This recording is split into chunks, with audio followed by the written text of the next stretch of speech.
أعوذ بالله من الشيطان الرجيم. بسم الله الرحمن الرحيم.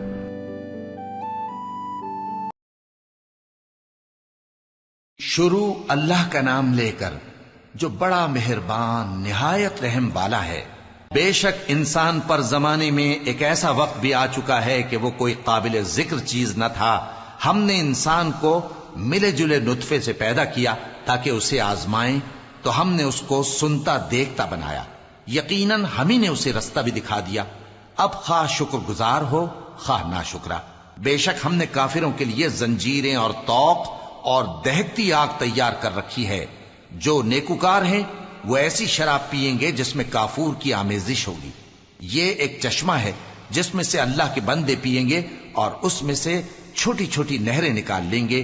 یہ لوگ نظریں پوری کرتے ہیں اور اس دن سے جس کی سختی پھیل رہی ہوگی خوف رکھتے ہیں، اور باوجود کہ ان کو خود کھانے کی چاہت ہوتی ہے مگر فقیروں اور یتیموں اور قیدیوں کو کھلاتے ہیں، اور کہتے ہیں کہ ہم تم کو محض اللہ کی خوشنودی کے لیے کھلاتے ہیں، نہ تم سے بدلہ چاہتے ہیں اور نہ شکر گزاری۔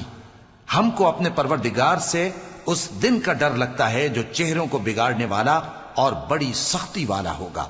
چنانچہ اللہ ان کو اس دن کی سختی سے بچا لے گا اور تازگی اور خوشی عنایت فرمائے گا، اور ان کے صبر کے بدلے ان کو بہشت اور ریشمی لباس عطا کرے گا۔ اس میں وہ تختوں پر تکیے لگائے بیٹھے ہوں گے، وہاں نہ دھوپ کی حدت دیکھیں گے نہ سردی کی شدت۔ ان پر درختوں کے سائے قریب ہوں گے اور میووں کے گچھے جھکے ہوئے لٹک رہے ہوں گے، اور خدام چاندی کے برتن لیے ہوئے ان کے ارد گرد پھریں گے، اور شیشے کے نہایت شفاف پیالے، اور شیشے بھی چاندی کے جو ٹھیک اندازے کے مطابق بنائے گئے ہیں۔ اور وہاں ان کو ایسی شراب بھی پلائی جائے گی جس میں ادرک کی آمیزش ہوگی۔ یہ بہشت میں ایک چشمہ ہے جس کا نام سلسبیل ہے، اور ان کے پاس لڑکے آتے جاتے ہوں گے جو ہمیشہ ایک ہی حالت پر رہیں گے۔ جب تم ان پر نگاہ ڈالو تو خیال کرو کہ بکھرے ہوئے موتی ہیں۔ اور بہشت میں جہاں آنکھ اٹھاؤ گے کثرت سے نعمت اور عظیم الشان سلطنت دیکھو گے۔ ان کے جسموں پر دیبا اور اطلس کے سبز کپڑے ہوں گے، اور انہیں چاندی کے کنگن پہنائے جائیں گے، اور ان کا پروردگار ان کو نہایت پاکیزہ مشروب پلائے گا، فرمائے گا یہ تمہارا صلہ ہے اور تمہاری محنت ہمارے ہاں مقبول ہوئی۔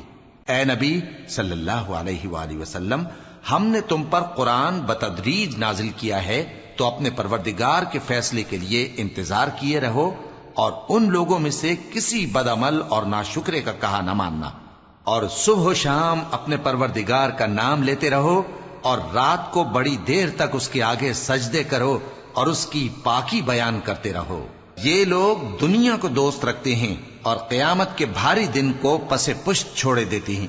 ہم نے ان کو پیدا کیا اور ان کے جوڑ جوڑ کو مضبوط بنایا، اور اگر ہم چاہیں تو ان کے بدلے انہی کی طرح اور لوگ لے آئیں۔ یہ قرآن تو نصیحت ہے، جو چاہے اپنے پروردگار کی طرف پہنچنے کا راستہ اختیار کر لے، اور تم کچھ بھی نہیں چاہ سکتے مگر جو اللہ کو منظور ہو۔ بے شک اللہ جاننے والا ہے، حکمت والا ہے۔ وہ جس کو چاہتا ہے اپنی رحمت میں داخل کر لیتا ہے، اور ظالموں کے لیے اس نے دکھ دینے والا عذاب تیار کر رکھا ہے۔